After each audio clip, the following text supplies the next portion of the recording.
sabi ng followers natin, 64 years old na raw siya, pwede pa raw ba siyang kumuha ng driver's license?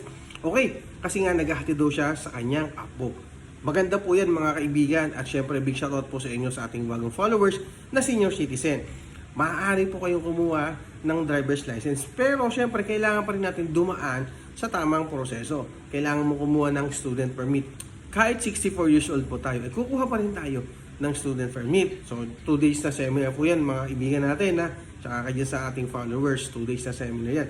1,000 pesos po yung magagastos natin dyan. And then, syempre, ang babayaran mo sa LTO, 250 para student permit, at magbabayad ka rin ng medical na 500 to 600 pesos. At tip ko lang din, dapat alam nyo ang inyong blood type kasi minsan may bayad yun, 100 pesos ang bayad sa blood type. Okay, tapos kung meron ka ng 1 month na student permit, o sige sabihin natin na 32 days or 33 days ka ng student permit holder, pwede ka nang kumuha ng non-professional driver's license. Pero lagi yung tatandaan, kapag kukuha kayo ng non-professional driver's license, ay kailangan nyo munang dumaan sa PDC. Ito yung practical driving course dyan sa mga driving school na accredited po ni LTO. Nagre-range naman to ng 1,500 to 2,500 para po sa motor at tricycle. And then 3,500 to 5,000 pesos naman po para po naman yan sa mga 4 wheels. So, magdidepende po talaga yan sa mga driving school. Kaya, ang tip ko lang, maghanap kayo ng mura at may promo ng mga driving school. Okay? So, kung meron ka ng PDC, ang babayaran naman natin sa LTO para makakuha tayo ng non-professional driver's license, 585 po para po dun sa license.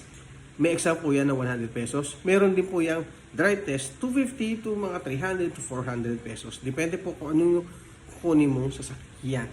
Okay? Yung medical naman po, kung hindi pa po umaabot ng 2 months, yung medical mo, magagamit mo pa yan. So, ibig sabihin niya, makakalibre ka niyan ng mga 500 to 600 pesos. Okay?